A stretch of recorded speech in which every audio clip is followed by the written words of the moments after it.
ముందుగా నాకు జ్ఞానభిక్ష ప్రసాదించినటువంటి శ్రీ బాలత్రిపుర సుందరి అమ్మవారి పాదపద్మాలకు నమస్కారం తెలియజేసుకుంటున్నాను. అలాగే నాకు జన్మనిచ్చినటువంటి నా తల్లిదండ్రుల యొక్క పాదపద్మాలకు నమస్కారం తెలియజేసుకుంటూ, సోమేష్ గారు కర్నూలు నుండి ఈ క్వశ్చన్ అడగడం జరిగింది. సార్, ఆరా అంటే ఏంటి, అది ఏ విధంగా పెరుగుతుంది, దానివల్ల బెనిఫిట్స్ ఏంటి? సో నేను దీన్ని చాలా సింపుల్ అండ్ షార్ట్కట్ మెథడ్లో చెప్పబోతున్నాను.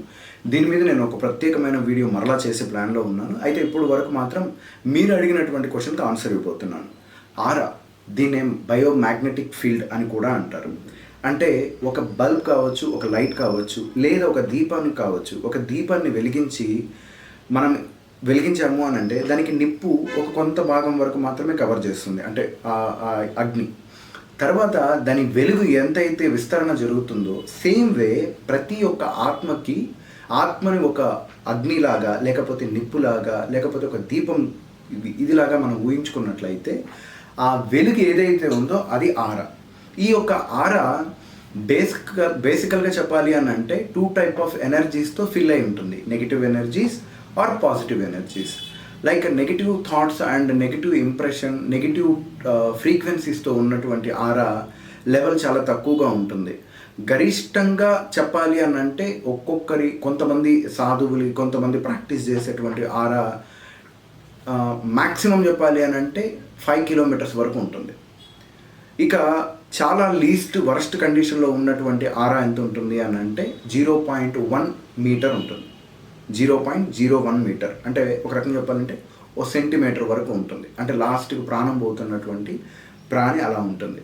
సో చాలా పవర్ఫుల్ యోగులు ఎవరైతే ఉంటారో వారికి ఆరా చాలా పెద్దదిగా ఉంటుందన్నమాట. సో ఈ ఆరా అన్నది ఈ విధంగా జడ్జ్ చేయడం జరుగుతుంది. ఇక ఈ ఆరా పెరగడానికి గల కారణాలు ఏంటి? ఎవరికైతే థాట్స్ ఉంటాయో, ఎవరికైతే అందరినీ కమాండ్ చేసే కెపాసిటీ ఉంటుందో, ఎవరికైతే వాళ్ళ యొక్క ఆలోచనలు, వారి యొక్క ఆత్మ వారి ఆధీనంలో ఉంటుందో, అటువంటి వారు సిద్ధయోగులు కావచ్చు, ఒక రాష్ట్రానికి, ఒక దేశానికి రాజు కావచ్చు, ఒక పెద్ద సెలబ్రిటీగా పరిగణం చెందుతున్నటువంటి వారు, వీరందరి యొక్క ఆరా చాలా బలంగా ఉంటాయన్నమాట. సో మీ యొక్క ఆరా పెరగాలి అని అంటే మెడిటేషన్, పూజా విధానాలు, స్పిరిచువల్ ప్రాక్టీస్లు వగైరా ఇలాంటివన్నిటిని బాగా ప్రాక్టీస్ చేస్తే కానీ ఆ యొక్క ఆరా అన్నది ఎక్స్పాండ్ అవ్వదు. ఇన్ కేస్ నెగిటివ్ యొక్క influence, negative thoughts, negative emotions మిమ్మల్ని ఎక్కువగా వస్తూ ఉన్నట్లయితే అవి ఆలోచనల్ని తక్కువ చేయడం జరుగుతుంది.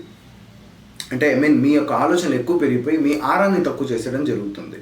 సో మీ ఆరా పెరగాలి అని అంటే ఆలోచనలు తక్కువగా ఉండి ఏదేని 1 లేదా 2-3 ఆలోచనలే మెయింటైన్ చేసుకునేటువంటి స్థితి కనుక వస్తే ఆరా పెరుగుతుంది.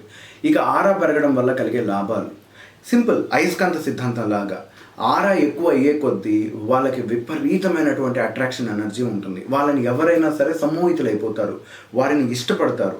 అదేవిధంగా వారు ఏమైనా అనుకుంటే సాధ్యమైపోతాయి. వారికి గౌరవం లభిస్తుంది. చక్రవర్తి పొజిషన్లో వాళ్ళని గౌరవించడం జరుగుతుంది. కొంతమందిని మనం చూసాము అని అంటే అన్యప్రదంగా మనం లేచి వారికి నమస్కారం చెప్తూ ఉంటాం. కారణం ఎందుకు చెప్పండి? ఆరు వయసులో తక్కువగా ఉండొచ్చు, లేకపోతే అన్నీ అంటే ఎకనామికల్గా కావచ్చు, ప్రతి దాంట్లో తక్కువ. కానీ వారు రావడంతో ఆటోమేటిక్గా మనకు తెలియకుండా మనం లేయడం జరుగుతుంది. ఎందుకు చేస్తామో తెలుసా? మన ఆరా కంటే వాళ్ళ ఆరా ఎక్కువగా ఉన్నప్పుడు ఆత్మ నియమం ప్రకారం వాళ్ళకి లేచి నమస్కారం చెప్పడమో, లేకపోతే వాళ్ళని చూసి భయపడటమో ఇలాంటివి జరుగుతుంది అనమాట.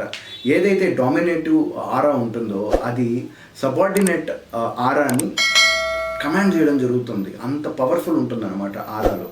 సో ఆరా ఎక్కువ అయ్యే కొద్దీ మీలో విశ్వ చైతన్య శక్తి ఎక్కువగా పెరగడానికి, మరియు ఎక్కువ ఎనర్జీస్ని ఎంటైటిల్ చేసుకోవడానికి, మరలా చాలామందిని అట్రాక్ట్ చేయడానికి ఇది సహకరిస్తుంది.